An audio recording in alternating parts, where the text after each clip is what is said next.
క్రీస్తునందు ప్రియమైన దేవుని బిడ్డలారా, ప్రభు అయిన యేసుక్రీస్తు పరిశుద్ధమైన నామములో మీకు నా ప్రేమ వందనములు. ప్రభువుకు మహిమ కలుగునుగాక. దేవుడు దయాళుడు. ఇరుకైన కఠినమైన మార్గములు అయినప్పటికీ దాటుకుని వచ్చాము.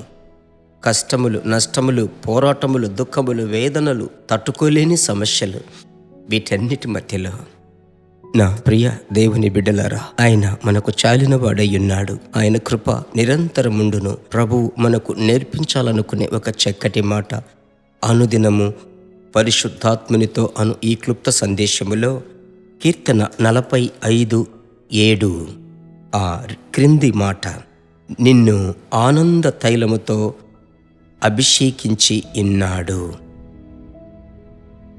ఈ ఆనంద తైలముతో అభిషేకించి ఉన్నాడు అనే మాట హెబ్రీలకు వ్రాసిన పత్రిక 1వ అధ్యాయము 9వ వచనములో మీరు చూడగలరు. అభిషేకములో నింపబడడం, నడిపింపబడడం, ఆత్మలో తీవ్రత కలిగి ఉండడం, ఆత్మలో పరవశించడం. యేసు ఆత్మలో ఆనందించాడు అని వ్రాయబడి ఉంది కదా బైబిల్ గ్రంథములో.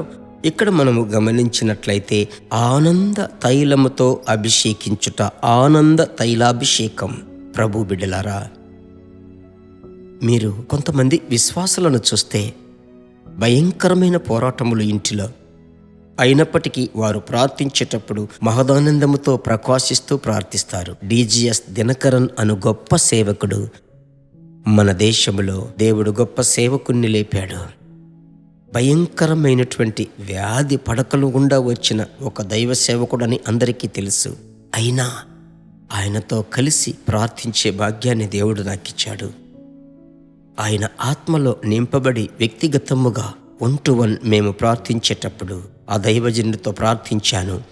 అన్య భాష మాట్లాడి ఆ ముఖములో మహదానందముతో, చిరునవ్వుతో ఆ దేవుని యొక్క ప్రసన్నతను అనుభవిస్తూ ప్రార్థిస్తారు. అదే ఆనంద అభిషేక తైలం. ఇది ఉపదేశము కాదు, అర్థం చేసుకోండి. ఇది అనుభవం. ఆమెన్. మీ ఇంటికి ఇష్టమైనటువంటి వారు వచ్చారంటే మీ ముఖములో ఎంతో సంతోషం. మీ భర్త విదేశంలో ఉద్యోగం చేస్తూ 2 సంవత్సరముల తర్వాత ఇంటికి వచ్చాడంటే ఎంత సంతోషం మీకు కదా. మీ బిడ్డలు అనేక దినముల తర్వాత మిమ్మల్ని చూడ్డానికి వచ్చారంటే ఎంత సంతోషం. అందరితో చెప్తారు, మా బిడ్డలు వచ్చారు, మా బిడ్డలు వచ్చారు. మీ ముఖములో ఒక గొప్ప సంతోషం కనబడుతుంది, ఒక ఆనందం కనబడుతుంది కదా. ఇది లోక సంబంధముగా. అయితే పరిశుద్ధాత్ముడు మనల్ని నింపగా ఆత్మ వశులమై ప్రార్థించేటప్పుడు ఇలాంటి అనుభవంను మీరు అనుభవించవచ్చు. అప్పుడే దేవుడు మరుగైన సంగతులను బయలుపరుస్తాడు. ఆమెన్. మీకు బయలుపరచకుండా వేరే ఎవరికైనా బయలుపరుస్తారు. కనుక ప్రభువునందు సంతోషముగా ఆనందించి ఉల్లసించి ఆత్మలో ప్రభువును ఆనందించి మహిమపరచండి. ప్రార్థించుదాం. మంచి తండ్రి, మీ బిడ్డలతో కలిసి ఈరోజు మీ బిడ్డలతో మాట్లాడిన చక్కటి సత్యముకై స్తోత్రం. ఈ ఆనంద అభిషేక తైలముతో మీ బిడ్డలను నింపి అన్ను దినము ధైర్యమును, మహదానందమును, వైరాగ్యమును బిడ్డలకిచ్చి మీ బిడ్డలను ప్రభువా తోకగా కాకుండా తలగా చెయ్యండి, క్రిందివారుగా కాకుండా పైవారినిగా చెయ్యండి, ఆశీర్వదించండి, అప్పిచ్చువారినిగా మార్చండి. ప్రార్థనలకించిన ప్రభువుకి స్తోత్రం. యేసునామములో తండ్రి, ఆమెన్. నిజంగా మీరు ధన్యులు. ప్రభువునందు సంతోషంగా ఉండండి ఈరోజు. ఓకే, ఎదుటి వారికి షేర్ చేయడం మర్చిపోకండి. దైవ కృప మిమ్మల్ని భరించాలి. నా కొరకు ప్రార్థిస్తున్నారు. Thank you.